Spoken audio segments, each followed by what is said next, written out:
A speedy welcome to the show for everyone. This is SPEEDy Sports on Asking Radio 98.5 Speed FM. Makudi will bring you sports moments of your life, and I am Benny Kuji. All right. I think we now know who will be playing at the Wembley. Yes, Arsenal will be playing against Manchester City. Manchester City yesterday, they just, I'll say they decimated Newcastle United. Yes, it was just an easy ride for Manchester City. They won that one 3-1 against Manchester City. I think this is the game everybody will want to watch. Remember this season, Arsenal played a draw with Manchester City at the Emirates, and a lot of people criticized Arsenal for not going out for that win because Arsenal totally, in my opinion, they totally outclassed Manchester City. Even Pep Guardiola himself, he couldn't just believe what was happening to him. And since then, I think Manchester City gradually is coming back to what we used to know Manchester City of. This time they are going to take on Arsenal at the Wembley Stadium. It's a match to watch. I think Arsenal, like I would say, they are firing on all cylinders. Arsenal is taking nothing for granted. All competitions, they are there doing very fine. Will Arsenal finally win this one? Is it Manchester City? Or we'll just leave that one there for another day. But our topic of discussion today, we're not going to Europe, we're not going to African football. We are coming back to our league, the NPFL. Something brewing in the NPFL. Yes, Kalifat has decided to forfeit, or should I say, to withdraw from the Nigerian Premier Football League, and a lot of issues coming up in that one. Before we give you all of that, let's bring you up to speed with the latest sport news around you and around the world. Samuel Ikpefan will be Nigeria's only athlete at the Milano Cortina 2026 Winter Olympics, where he is set to compete in cross-country skiing, extending the country's modest but growing presence at the Winter Games. The 33-year-old, who was born and raised in the French Alps, becomes Nigeria's sole representative for a second consecutive Winter Olympics, having also competed at the Beijing 2022. In China, Ikpefan finished 73rd in the men's sprint free and opted out of the 15-kilometer classic after experiencing COVID-19 complications, but still carried Nigeria's flag during the closing ceremony. At Milano Cortina 2026, Ikpefan is scheduled to race in the men's sprint classic on Sunday, February 8 at 1:25 p.m. Nigerian time, before returning to competition in the men's 10-kilometer interval start free on Friday, February 13th at 11:45 p.m. Nigeria time. The country is yet to win a medal at the Winter Games, with all of its 80 Olympics medals coming from the Summer Olympics. Nigeria's sprinter Olaolu Olatunde is set to open his 2026 indoors season at the New Mexico Collegiate Classic in the United States on Friday, which will be his first competitive appearance for the University of Iowa after he moved from Harding University. The 23-year-old, a Confederation of African Athletics Region 2 100-meter champion last competed in August 2025 when he won his first senior international gold for Nigeria at the regional championships in Accra, winning the men's 100-meter finals in 10.60 seconds. Earlier that summer, he had produced a personal best of 10.13 seconds at the SWAC 8 pre-national championships in Abeokuta, a performance that ranked him among the fastest 2025 men and African sprinters of the season and helped underline his rapid progression.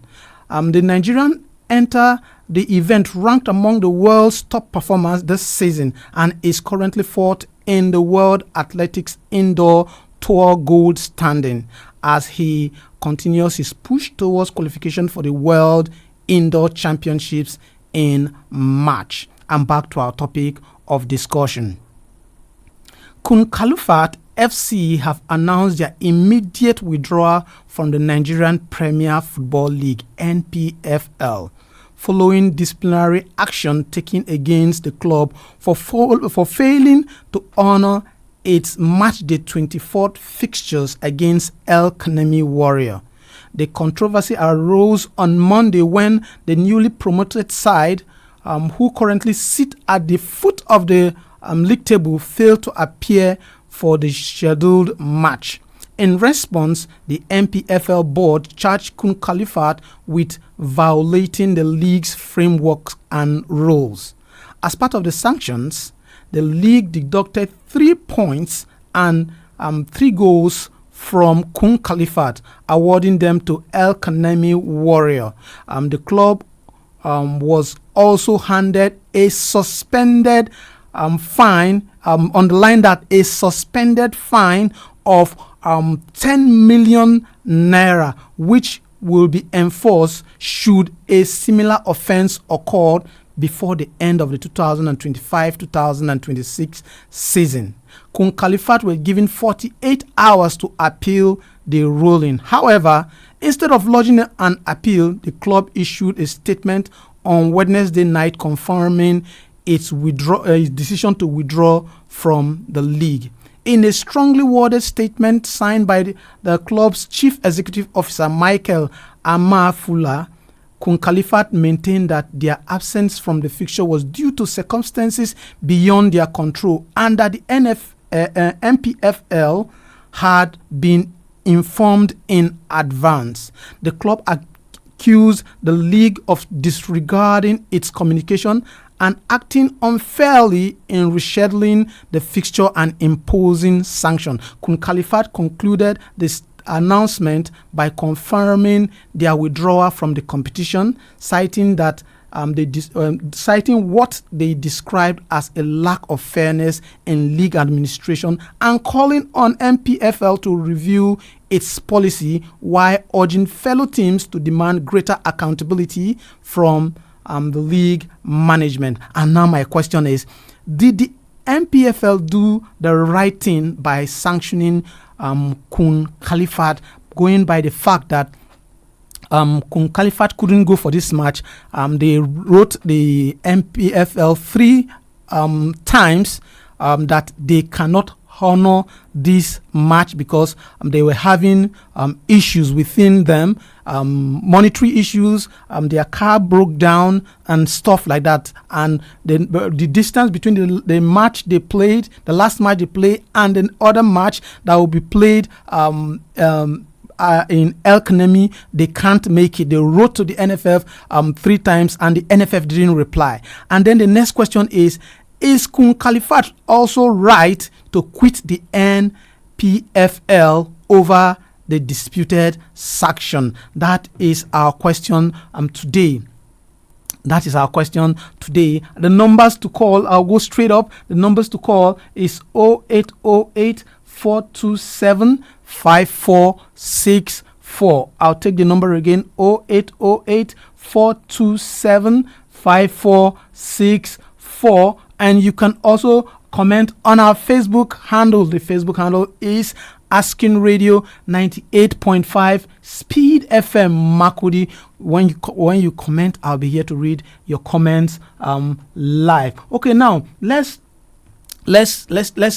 break this down for some people that may still not understand.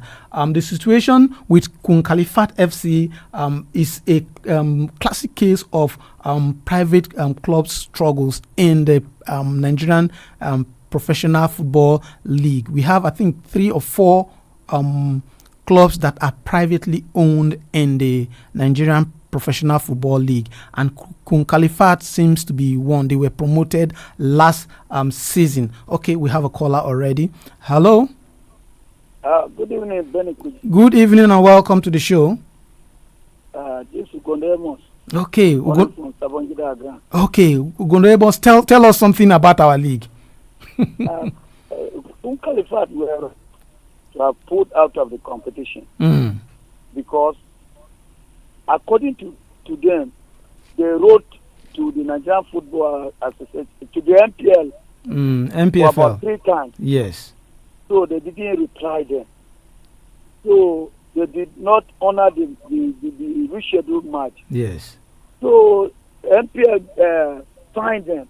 So instead of pulling out, they were given the right to appeal. Yes. So they should have appealed against the MPL verdict. Yes. And lay down their reasons for not honoring the match, and tell their P panel how many times they have written to them that they didn't reply them.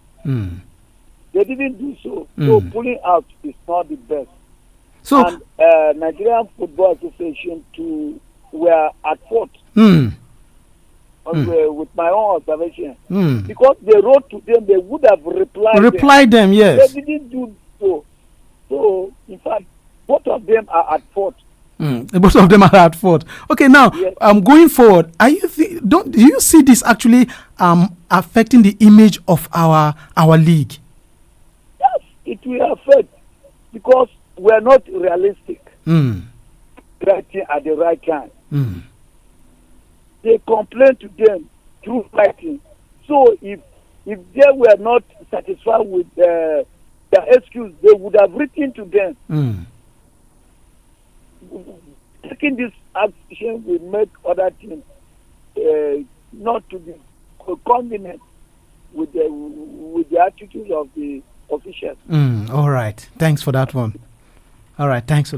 Okay. He made some very important point. For him, the both sides are wrong. For the NFF, like I said earlier, Kalifat had written them. The law says that if you cannot honor any match, you write 72 hours before the match. Kalifat wrote even before the 72 hours. They wrote 3 times. These 3 times the NPFL didn't reply Kalifat. But the NPFL is saying, I'm coming out to say that it's not justifiable that you didn't hear from them. You should just take that decision and not honor a match. If you don't hear any decision from them, you ought to honor your match. That is what the MPFL is saying. And Kalifat on the other side, they were fined 10 million naira, and the sweet part of that judgment was that 10 million naira is not the one that they are going to pay immediately. If you commit the same offense a second time within this league season, then you have to pay the 10 million naira. That is it. So do you think that Kalifat was too fast to pull out of the league? And are they just too fast to pull out of the league and come to give a press statement? Now it's not hearsay. They gave a press statement to this effect. So is Kalifat actually right? That is the question today. The number to call is 0808 427 5464. I'll take the number again, 0808 427 5464. Okay, now there is something that we need to also talk about.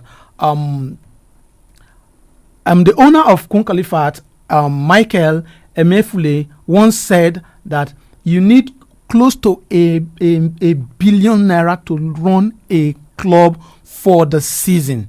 Yes, it is that expensive to run a club very well in Nigeria for the season because of the payment of players, your infrastructure, your travels, and every other things that come, backroom staffs and everything. And the money that they are getting from the league is not much, so they can't honor some of those games as at when due. That like the complaint they gave was that even their vehicle broke down, so they couldn't meet up, and that was one of their major complaints to the NFF. Shouldn't the NFF sorry, I keep saying the NFF, the NPFL, shouldn't be the NPFL be a little bit flexible when club come to complain about such things? Because we know that things are difficult. We are trying to build our league. We are not there yet.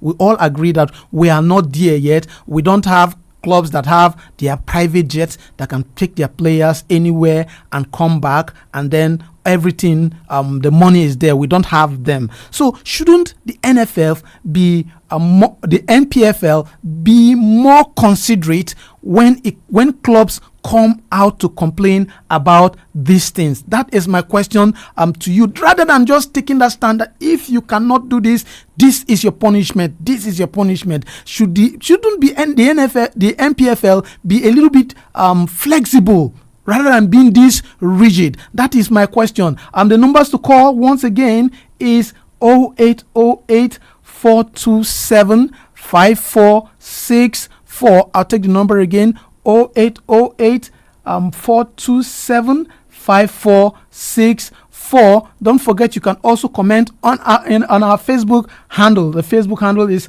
Asking Radio 98.5 Speed FM Makodi. Once you comment, I'll be here to read your comments live.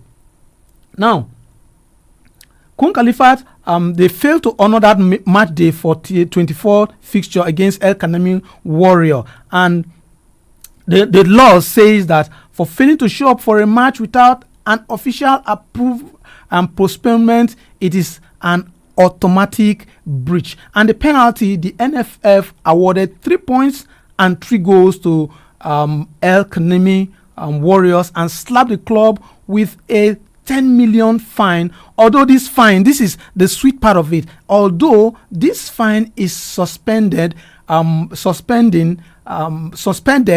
pending further conduct. If they do something like this again the next time, they will pay this 10 million fine. Now, if you look at if you read the statement from Kalifat, they were actually seriously bashing the NFF, that the NFF they are stifling the growth of the league. When clubs complain, they don't want to hear complaint. All they want to do is to take money from clubs. I don't know if they actually understood what this part of that judgment said. Okay, we have a caller. Hello. Hello. Good evening. Good evening. Yeah. How are you doing? I'm fine. What's your name and where are you calling us from? Okay. This is the voice of Emmanuel Tezingwe. Right now, as to call it, calling for North Band behind Equa Secondary School here, Makodi. Emmanuel, you are welcome to the show. Thank you, sir. So, tell us something about this decision by NFF to suspend, to fine Kalifat, and then the decision by Kalifat to quit the Nigerian Professional Football League. You know, what I see there is a very short. They have already done it. I know if he did not honor a match, I know they will give your opponent 3 points. Yes. And the 3 goals you're talking about. That is all. But about the fining, I think they are very wrong. They're not supposed to fine them again because they have already given the opponent the 3 points. That is the punishment. So there's nothing like fining there. So that is my. But did you hear the aspect that this fine you only pay it if you commit the same offense a second time? Yeah, what I'm trying to say, that very offense not have any fining. No. The fining, the punishment is only the 3 points. You lose the 3 points. Oh, the world over. Once you do that, your points are deducted. 3 goals are given to the other team, and then you are fined. You are given money to pay because in a normal situation, there are fans that have gone to watch that match. Fans that have bought tickets, fans that are spent a lot to come to that place to watch match, and you didn't do that, so you are supposed to be punished. Yeah. That is it. But that is I believe the punish. The match they're supposed to fix the match again, but they not do so. The punishment is the 3 points they give their opponent. So for them now, there's no fining. That fining is I threaten to them, so they should forget about the fining. Okay, for you, the MPFL should just forget about the fine. The fining, they have done the right thing to give their opponent. So now that Kalifat said they have withdrawn from the league, what? It's because of the fining that fining is a threatening word to them. So it's because of the fining. If they would not include the fining, yes, the man will continue, but the fining, nobody know what will happen tomorrow. That might was the car. I think their car break. Okay, we lost that one. He said nobody knows tomorrow. That means you are also preparing that tomorrow you will do the same thing. Okay, we have another caller. Hello. Good evening, Mr. Ben Kuji. Evening, please move away from your radio set. Move away from your radio set. We always say this. When you want to call, move away from your radio set. We can still hear it over here. No, I'm not with my radio set. Okay, go on. Yeah, I'm speaking with Kenneth from airport. Okay, Kenneth. Yes. Thank you, Benny. I think the topic for discuss today is a very complex one, if I may say. And it also brings to mind one of the reasons why I keep telling you, I've said it on this show on countless occasions, that we are not a serious country. Because let's take, for example, like the English League, where most of us are fans of. We all know that it's a fact that we are all aware of, that even a relegated team in the English Premier League gets money that even champions of other leagues, all these minor leagues, it's not up to a relegated team in English Premier League. Yes. What am I trying to say? A league where even the champions don't get something to write home about. That's to me. Then you begin to ask yourself, outside the champions, every other person from second position to the relegated team, you don't get anything. And you spend a lot. What is then the motivation? So these other clubs, you are only spending your money on rematches. Your only consolation is if you're lucky to qualify on the continent, you get some stipends from CAF. Okay, Ken, just be fast about this. Our time is fast spent. Yes. So I'm almost rounding up. Okay. So you can't tell me you register a team to participate in a league whom you already know this team will not be able to honor all of their matches. Then on top of that, you're coming out again to demand a fine of 10 million from that team. Are we serious? Seriously, it's really annoying. Okay, all right. Thanks for that one. For Kenneth, it's really annoying because these clubs are actually just trying to survive, and coming out to find them, it's not a nice one. But I will always stand by it that if you cannot honor your matches, it's a bad one. And also, you should also. The NPFL should also know how to balance this so that we'll have our league growing gradually. Okay, this is the much we can take on the show. Tomorrow we'll be here to talk about Speedy Sports on Asking Radio 98.5 Speed FM Makudi. Like I'll always tell you, God bless your heart. I'll see you tomorrow. I'll see you again. Bye. This is Asking Radio 98.5 FM. Oh yeah. Déjame curarte este mal de amores. Me duele verte llorar. Oh yeah. Él te trata mal, yo te traigo flores. Dame una oportunidad. Él te jura un falso amor. Es un abusador. Juega con tu corazón. Sabes decir que no. ¿Cómo decirte que te quiero? Que muero por tu amor. Yo no he perdido la ilusión, ni el tiempo ni la razón. Oye, déjame curarte este mal de amores. Me duele verte llorar. Oye, él te trata mal, yo te traigo flores. Dame una oportunidad. Tu cuerpo y el mío juntitos bailando. Tu boca y la mía felices gozando. Vas moviendo la cintura, sube la temperatura. Yo te regalo mi universo, ya no lo pienses más. Oye, déjame curarte este mal de amor. As King Radio 98.5 Speed FM. Catch us if you can.